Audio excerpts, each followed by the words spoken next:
Good day, everyone, and welcome again to our webinar presentation. Very pleased to have you online with us today. Today's topic is on addressing convection in measuring thermal conductivity of liquids. This is something that, as an organization, C-Therm has a great deal of experience with, developing and patenting the MTPS method, which is particularly well suited for testing lower viscosity fluids and in situations where convection is of particular concern. Today's webinar presentation should run for approximately 50 minutes, After the webinar, we will stop the recording and we will offer an opportunity for our Q&A session. A few people I want to introduce. Sarah Ackerman, who's on screen with me. I'll be passing the controls over to Sarah here in a few minutes. Sarah is the head of our application development lab, an expert in transient-based thermal conductivity measurement, and also provides a lot of consultancy and broader thermal analysis. So I'm really pleased that Sarah has been joining me online on a weekly basis over the past few months in sharing her knowledge and expertise on different topic areas related to thermal conductivity measurement. We've featured a lot of different applications over the last few months. Those are all available in recorded format and accessible on our website. I'll also draw attention to a couple of other folks behind the scenes. We have Rosa Chen, who's helping us run today's webinar. She's a regional manager for Asia, but she's also doing double duty today and helping us manage this event, and she'll be moderating part of the chat box. So you may get some replies from Rosa. And also Stuart Hillhouse. Stuart's put this event together for us. He's our marketing manager here and done a great job organizing these webinars for us over the past few months. We've had increased interest in these webinar topics due to the COVID-19 situation. I think a lot of folks are craving opportunities for engagement and opportunities to discuss, content that's very relevant to their work and projects that they're continuing to move forward. Our situation here is relatively positive. C-Therm is open for business.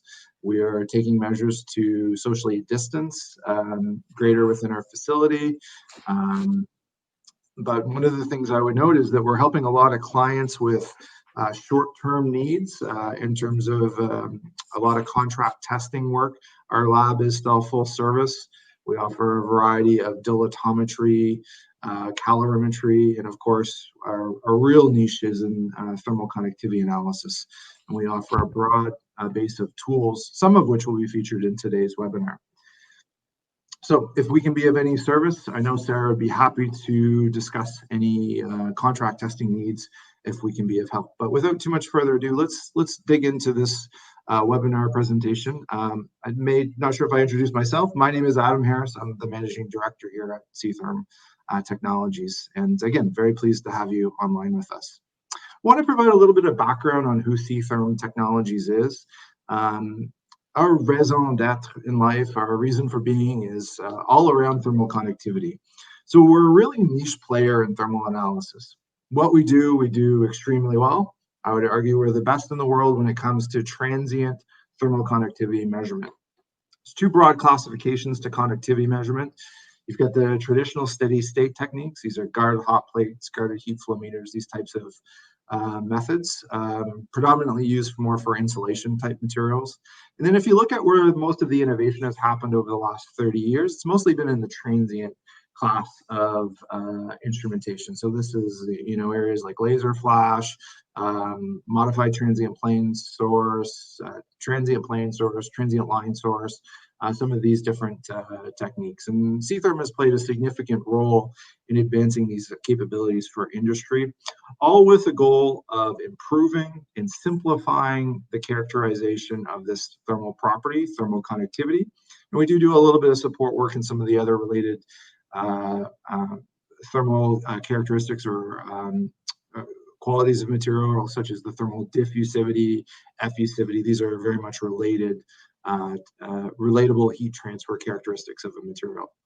But we focus really on the advancement of transient methods That's what we're extremely good at. We've won a number of awards. We've earned a number of patents on some of these technologies, and is why we're in business today and helping a broad range of clients around the world, across broad industry. This just gives you a quick orientation on our product line. So the product in the middle that looks a bit like a pyramid is Trident. This was a new product launched last year to great fanfare. It's been our most successful product to date. Very strong demand. And what it does is it brings together three of the most prominent transient-based thermal conductivity techniques and puts them all in one package.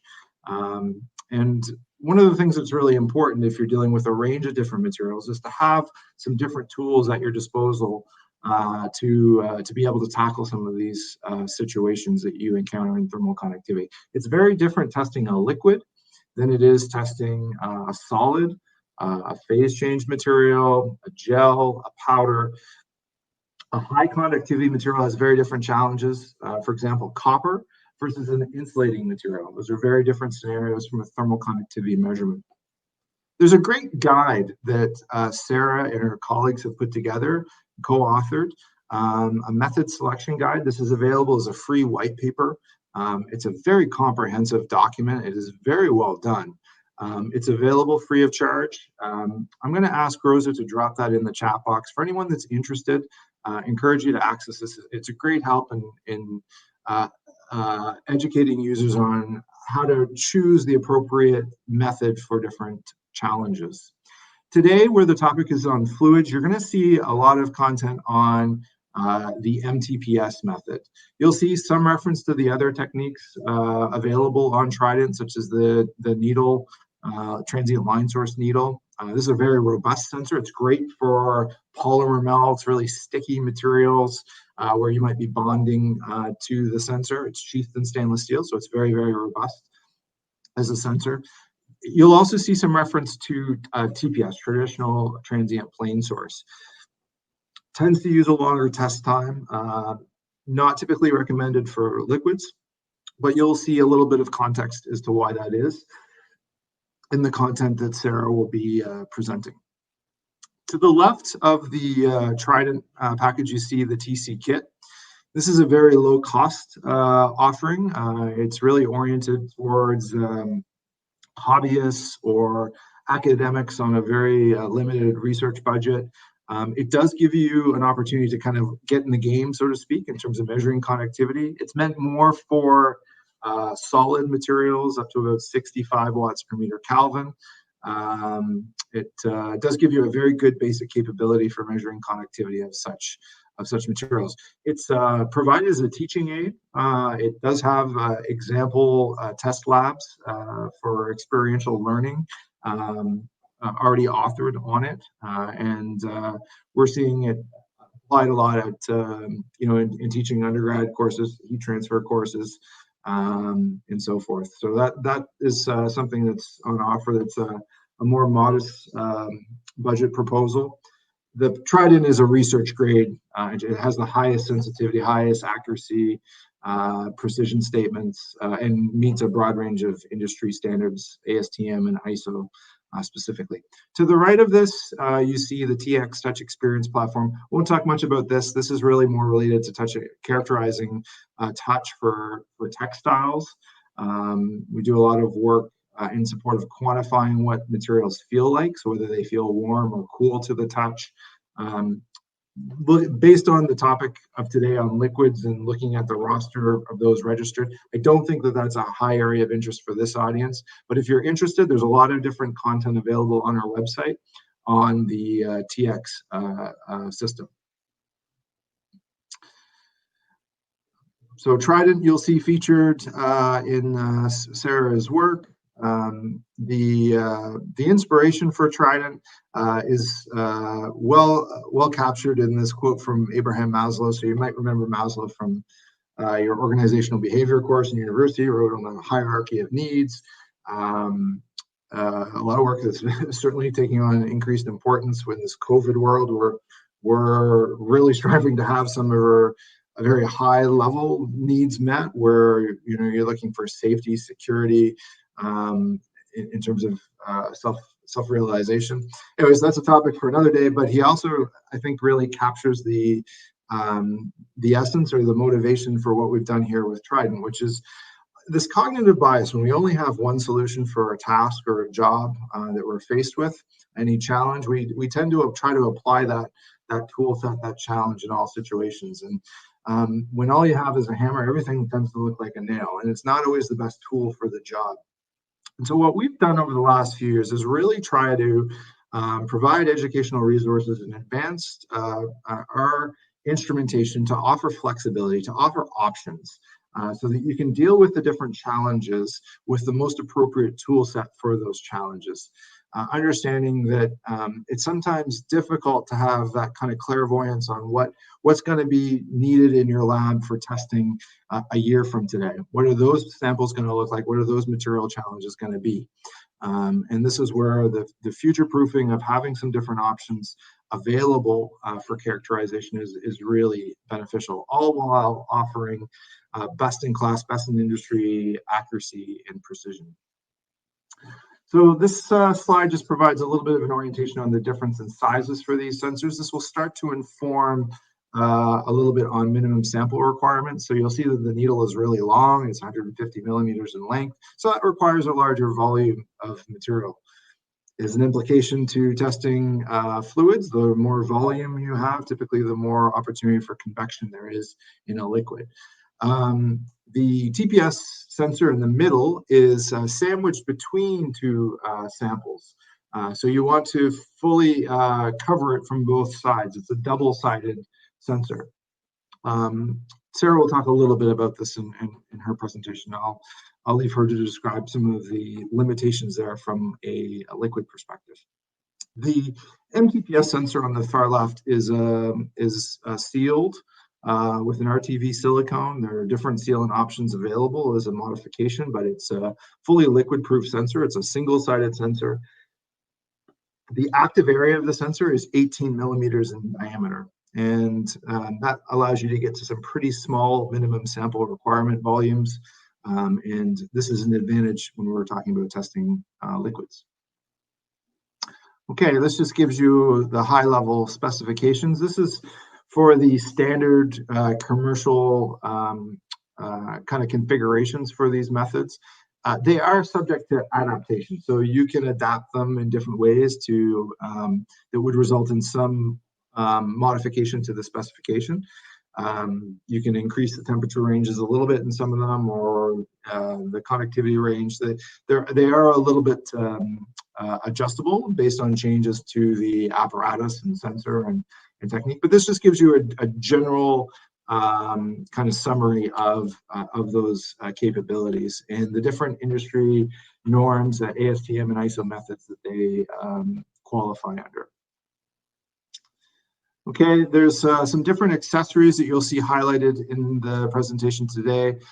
In the lower left, you see the small volume test kit. This is a small cell that sits over top of the active area of the MTPS sensor. That's going to be featured in the content, the application work Sarah will present.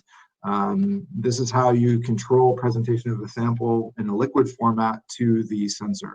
A nice solution there. In the top right is one of our high pressure cells. So when you're dealing with liquids, one of the key applications is in process safety, and wanting to understand that liquid under pressurized conditions and higher temperature environments is something that's often sought after. And there is a whole line of high pressure cells available from C-Therm. Some of them take a different format in terms of how the sensor is presented to the sample, but this just gives you a basic kind of concept of what it looks like. Won't talk about the other accessories as much, given the interest of time. I want to get over to Sarah's portion of the presentation here. I'm going to transition that here in just a sec. I mentioned that method selection guide that Sarah helped author. That's available as a link. I see Rose has got that in the chat box now. Thank you very much, Rose. I appreciate you sharing that resource. It's a great guide. It was really well done. Sarah certainly played a leadership role in it, but others were involved as well. Very comprehensive covering of the topic matter.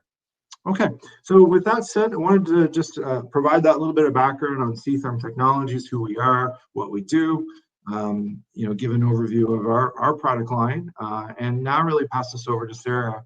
I can't say enough positive about Sarah. She's brilliant, does a really great job on these webinars. If I'll ask Rosa maybe to put in the link to some of where you can find the other archive topics. Sarah's done, I think, about a half dozen of these over the last few weeks with us, and has done a great job curating some of this material, taking some examples from peer-reviewed publication, and really curating it into a comprehensive review on some of these different topic areas related to thermal conductivity. So really pleased to have Sarah online with us. And at this point, Sarah, I'll pass this over to you to take it from here. Thanks, Adam, for the introduction and the kind words. So I'll go ahead and open my slide deck here.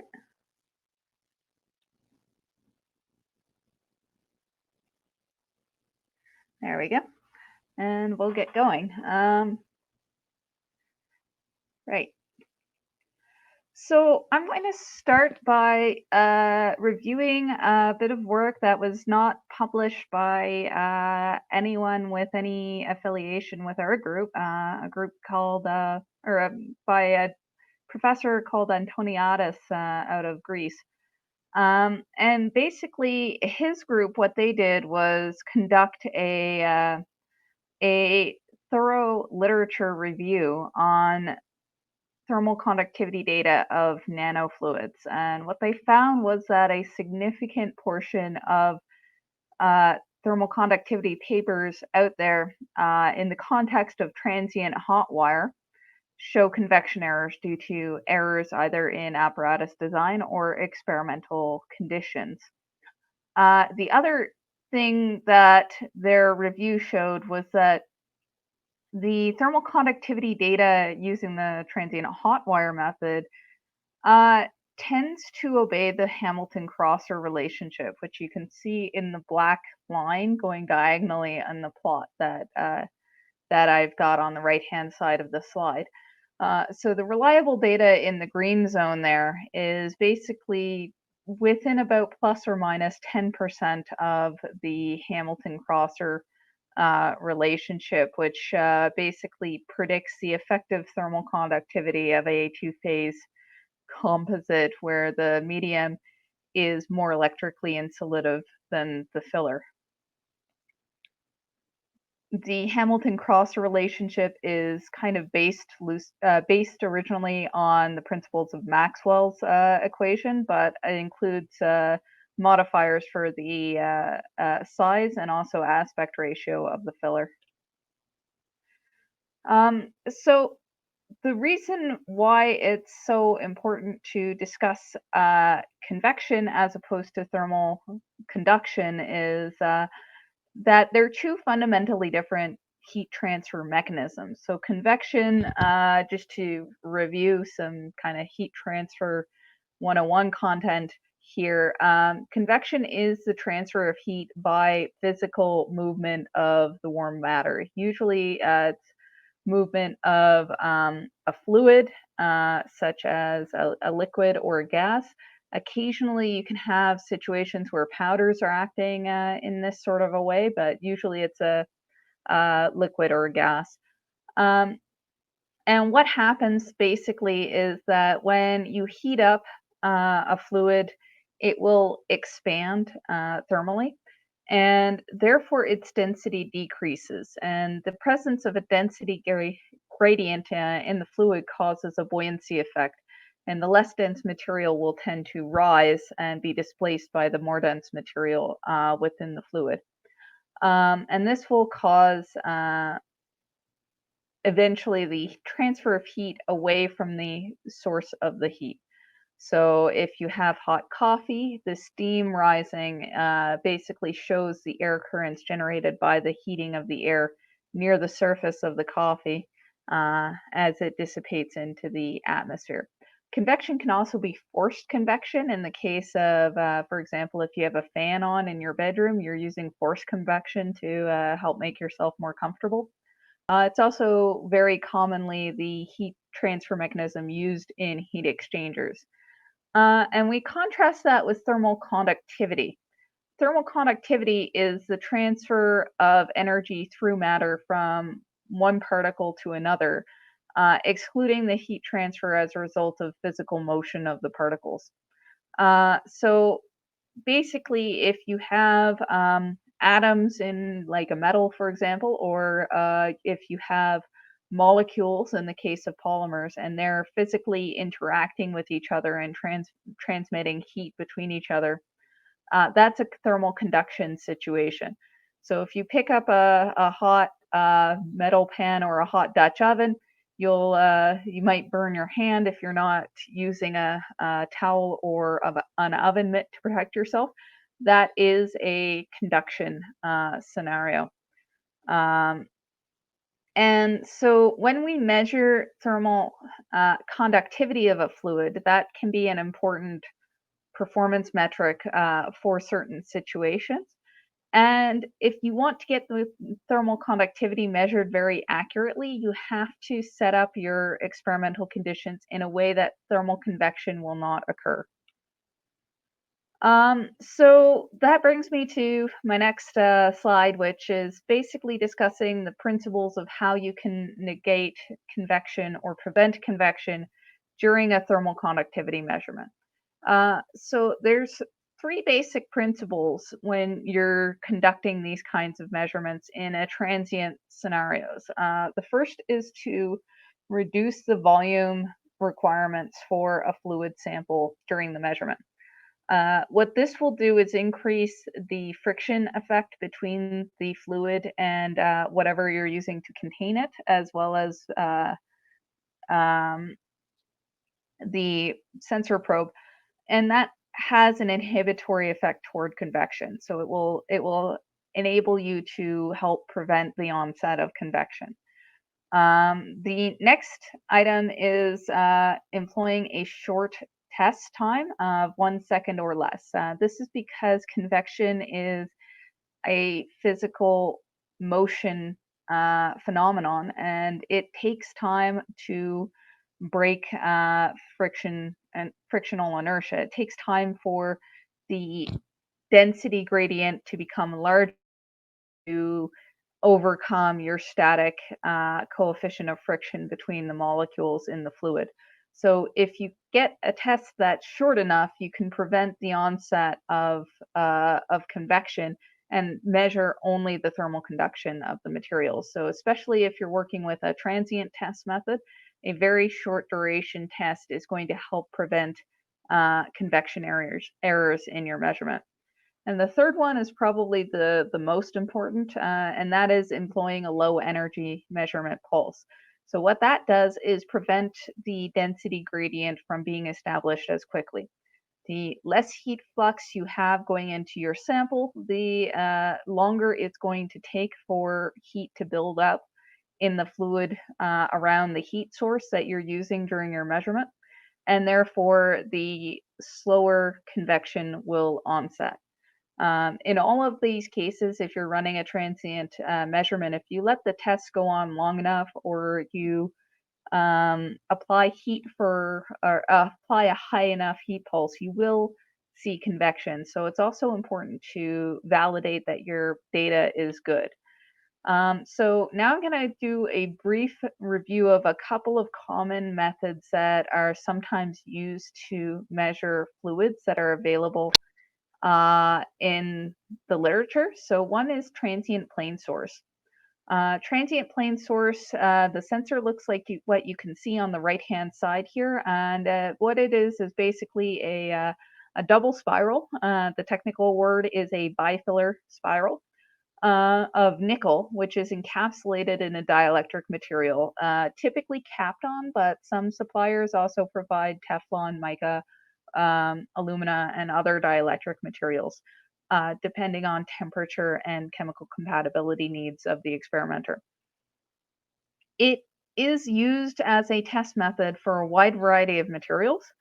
And since around about the year 2000, maybe a little bit earlier, tests in the literature have started being reported using this method in characterizing the thermal conductivity of fluids.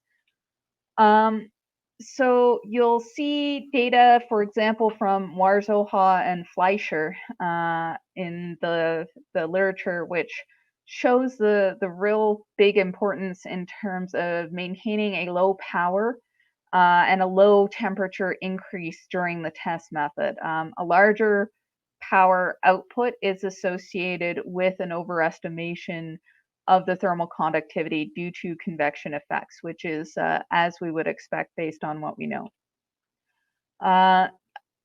This plot is from a different paper by the same authors, and it just serves to show the great importance of having a very short test time, on the order of 1 second, if you're looking, for example, at a low viscosity fluid like acetone. Longer test times, as you can see, the effective thermal conductivity increases with every fraction of a second past about one second of maximum test time. The more viscous your fluid, of course, the more resistant it will be to convection. So of highly viscous fluid, something like ultra high viscosity polydimethylsiloxane, you can with that sort of a fluid, you can tolerate a test time of up to a few minutes. With something like acetone, as you can see in this plot here, convection, there's evidence of convection onset in as little as a couple of seconds. So really, the key takeaway here is that you need to have short test times, low power, and a small temperature change if you're going to use this method. It wouldn't really be my method of choice, however, because it's difficult to ensure that the sensor itself remains flat and planar, and also to constrain the amount of volume used during the test. There are other test methods that are better suited and specifically designed for the testing of fluids. However, if you are going to use this method for it, you need to make sure your test time is very small, which means you need a small sensor, you need a low power pulse, and you need a small temperature change. You also want to very carefully examine your temperature versus time plot and your residual error plot to avoid convection errors, because the convection is evident on those plots if you take a look at them. Another possible solution that I've seen in one paper is using a microgravity environment like on the International Space Station, but that's probably not going to be feasible for most researchers. So moving into the next method, transient line source. This has a needle-shaped probe sheathed in stainless steel, about 15 centimeters long. It's very similar in principle to transient hot wire, but quite different in design. The probe itself is thicker and more robust, designed to deal with a more physically aggressive material. This technique is very well established. It's one of the oldest transient techniques out there. It dates back at least to the 1930s, potentially even earlier. When you're running experiments with transient line source, it is commonly cited in the literature when testing, for example, on nanofluids in particular. But one of the key limitations is because the probe on a transient line source sensor is thicker and more robust, which makes it very, very attractive when you're dealing with physically challenging materials like tars or gravels or mortars, things like that. It requires a longer test time. When you're running a test with a probe that's a couple millimeters thick, it will take time for the heat pulse to propagate out of the probe and for the heat flux to stabilize through the probe and into the medium. And that has a consequence on your minimum test time, which is usually on the order for this technique. With this technique, the onset of convection is readily apparent in the temperature versus logarithmic time plot, as you can see on the right-hand side here. So if you're getting data using this test method, you need to make sure that you're not seeing any of that wiggly stuff on the far right-hand side, for want of a technical term. When the plot starts to deviate from linear and starts to show irregular behavior as a function of logarithmic time, that's when you know you have convection. And that's when you know your data is no longer a valid reflection of the thermal conductivity of the material itself. And you're going to get an overestimation due to a convection event. So now moving into the modified transient plane source. So this technique is the newest of the 3 techniques that we've highlighted so far in this webinar. The sensor has a platinum spiral in the center of a sensor chip. And on the outside of that is a guard heater, both of which are fired simultaneously during a test. This test method is chosen to be calibrated. This short, or the calibration enables a very short test time, which is why of the 3 methods that are available on Trident, modified transient plane source is our recommended method for analysis of fluids, especially nanofluids and like heat transfer fluids.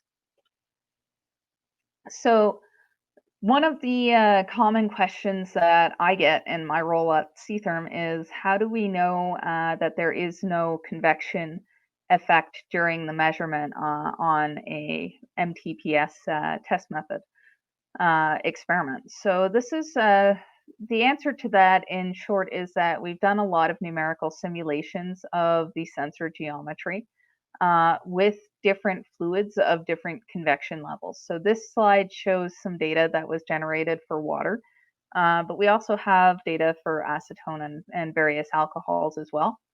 And what you see here is different screenshots from the simulation at a simulated time of 1 second, 5 seconds, 11, and 14 seconds. So you might not be able to see it quite clearly, but there is some very subtle evidence that the uniformity of the isothermal lines might be starting to break down at 5 seconds. By the time 11 seconds has passed, there is well-established obvious convection in the simulation, and in by 14 seconds, the convection is in full force, basically. So this data suggested to us that for water, at least, a test time of about 5 seconds you could probably get away with. But to be extra cautious, we've limited the maximum test time in our liquids calibration to 1 second.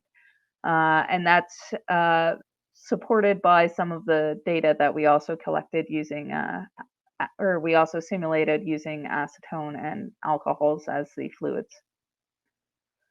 So we also like to benchmark the performance of the fluid using different reference liquids. So the first one will be distilled water. So the black triangles here are the NIST reference data, and the blue diamonds are experimental test data using the modified transient plane source method. And you can see it's testing within 5% accuracy at the temperature range from 25 to 75 degrees Celsius. Testing at elevated pressures, we have a variety of pressure cells like the one you can see here that can be configured for a liquids testing condition. And you can load to the headspace of the cell basically with your gas of choice, although some care needs to be taken with selecting the gasket and sealant materials for safety concerns if you're testing a flammable liquid above its flash point, for example. Looking at this slide, this is showing performance of testing the thermal conductivity of Duratherm S at temperatures up to 300 degrees Celsius. So at 300 degrees Celsius, Durotherm S has a vapor pressure of about 2 bar or 14.6 psi gauge pressure. Generally, when you're looking at fluids, we would say experimenters working with longer test times need to be skeptical of their data. You need to examine your temperature versus time plot and your residual errors plot to ensure that you don't have any obvious convection effects. This is especially true if your research has generated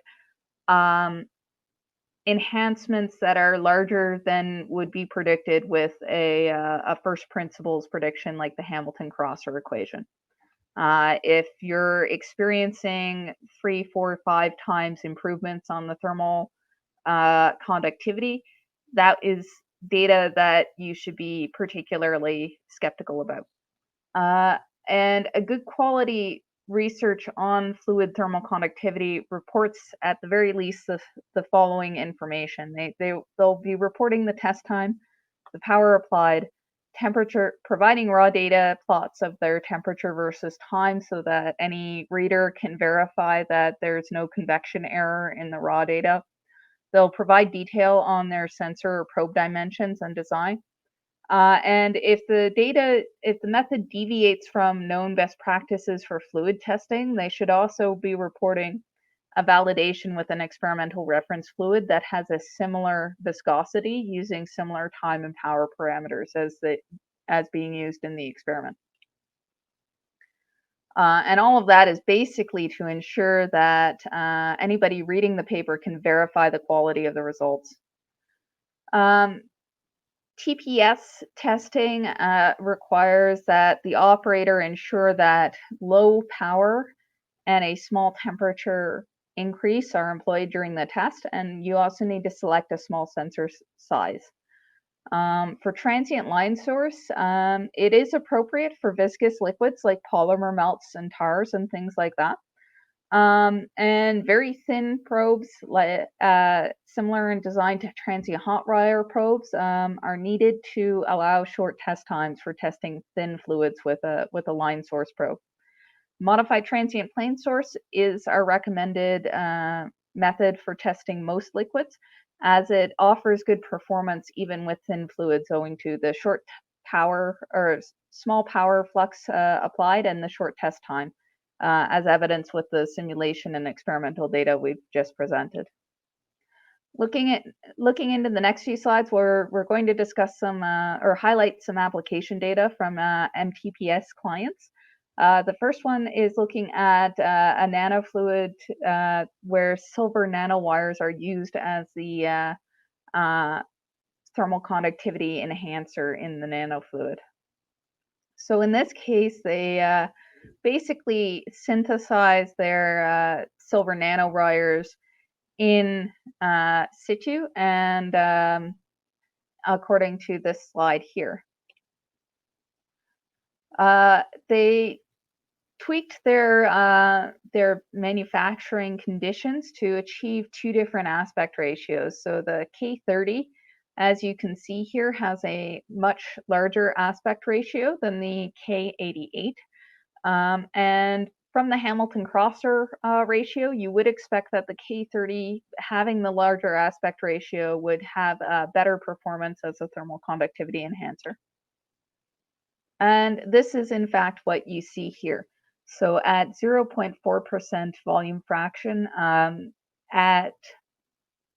with the K88, the effect is quite modest, only about a 4% enhancement. With the, pardon me, with the K30, on the other hand, the enhancement is about 10%. Looking into the next slide, this is looking at metal working fluid, and specifically the design of a new eco-friendly metal working fluid and characterization of its performance parameters. So metalworking fluids, as a little background, they're used in metalworking devices and machining. to basically act as a lubricant on the parts and also to help dissipate the heat generated during the machining processes. The thermal conductivity, this is a quote from the paper that we're highlighting here. The thermal conductivity of metalworking fluid is critical to the amount of heat transferred during the machining process. And that's important to understand because the amount of heat transferred during the machining process is often directly related to the quality of the end result. If the part overheats during machining, you can end up with a lower quality product. So this is just summarizing the thermal conductivity comparison between a conventional, like vegetable oil and water metalworking fluid that the researchers considered, as well as their experimentally designed metalworking fluid that had a silica-based filler, I believe, to, among other things, help enhance the thermal conductivity of the material. They also characterized other properties that are key to the performance, including viscosity, for example, and those are available in the paper that we are citing here. The final application piece that we'll look at was published in Ultrasonics with from a team out of Coventry University in the UK. This is looking at a copper methanol nanofluid. So in this case, they synthesized their copper nanofluid by mixing nanopowder with the APTMS oil fluid that they were using, and basically tried to encapsulate the copper nanoparticles to improve their dispersion in the fluid. And what they can see from their experimental results is that, unlike in a lot of cases, they had a non-linear relationship with the particle loading and the thermal conductivity enhancement. And the authors attributed this to variations in dispersion efficiency at the different loading percentages. The more uniform the dispersion, the better the thermal conductivity enhancement, even at the same percent particle loading. So at this point, that covers up that sums up the application data that I was going to highlight. I'll turn things over to Adam at this point. Excellent. Thank you very much, Sarah. Great overview and review of different published works related to testing fluids. Fluids are tricky, as everyone can see. The aspect of dealing with convection is very important. You have a solid strategy there in getting accurate thermal conductivity data for these materials. I think what we saw there is a real good example where MTPS is a great complement and an overall offering for thermal conductivity characterization. You see on screen here that we've got a number of upcoming webinars featured. So we're doing these weekly for the next few months, and wanted to give you a heads up on some of the upcoming topics. They're all being recorded. So if you're interested in the topic matter but may not be able to make that time, do encourage you to consider registering for the webinars. If you do that, you automatically will receive the link to the recording file as well. So some of the ones coming up next week, we've got one on transient plane source. So where we don't typically recommend TPS for liquids, it's a very nice technique, a very complementary technique to MTPS. And we'll be reviewing the use of that method from a bulk material characterization perspective, but also some of the specialty utilities available with TPS. TPS by nature is really oriented to a more advanced user. It requires more training, even to run it under a bulk characterization. So we'll review that theory and provide you some understanding of what's involved there. But where it really shines is with some of these specialty utilities. So I'm talking about measuring thin films, slab samples, anisotropic samples, where there might be a dependence on the orientation in terms of the heat transfer, so in plane versus through plane characterization. So we'll provide an overview of some of those different utilities available on TPS next Thursday, June 11th. The week after that, we've got one coming up on testing insulation materials, and we're reviewing a broad range of different materials that are being applied for insulation. We're seeing a lot more work done with bio-based insulation. We're seeing, in some cases, PCMs, phase change materials, incorporated into insulation materials. So there's a lot of interesting work being done in the field of insulation.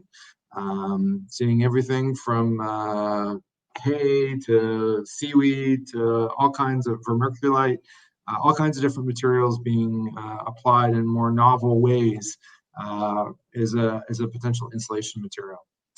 At the end of the month, we're going to be providing a broader overview of polymer thermal characterization. We're going to be leveraging some of the work from our partners at C-Therm Instrumentation and Metrovib for their related expertise in calorimetry, thermogravimetric analysis, dynamic mechanical analysis, and STA, as well as thermal conductivity. So this webinar will really present a full view of the tools necessary to properly characterize candidate polymer materials. So those are three, I think, really strong webinars coming up on our schedule over the month of June, and encourage you to register at the link provided in the chat box. So if we want to advance to the next slide, Sarah, I want to take the opportunity to thank everyone for joining us for the webinar presentation today. We know that there are a lot of demands on your time. It's a different world today. A lot of us are working from home. We're balancing our family's needs, childcare, just trying to manage all of the work that normally has to get done. So we want to take the opportunity to certainly recognize that your time is very valuable, and we really appreciate you spending an hour with us, learning a little bit more about characterizing fluids and some of the work we've done. If anything really caught your attention here and you're interested in learning more about the system that was featured heavily in this, the Trident system, we're going to drop in a link here in the chat box for a quick quote. If you're interested in just understanding what these things typically run in terms of cost, you want to consider it for budgetary considerations, that's something that's no pressure at all from our side, but we will put that link in because we know we get that question a lot. What does it cost? So if you'd like a quote, we'll offer that link here in the chat box. I see Rosa's got that in there now, so I want to thank her for that. Thank you, Rosa, for your help in putting this together. Stuart as well, and Sarah, a really wonderful job pulling this content together, curating the discussion. Is very well done. I think all would agree on that. See, we have a lot of requests for links to the presentation. You will receive a link to the archived recording. That happens automatically. And if you would like a certificate, as we are sometimes requested, if you want a certificate of participation, we don't provide those by default, but if you, in the chat box, if you request it, we will make a point of providing you one as well. If you get credit for this attendance, we're certainly happy to record that and provide you a certificate.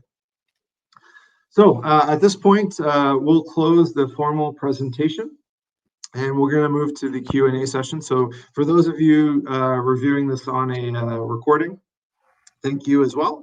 And we'd certainly be pleased to pick up the conversation one-on-one.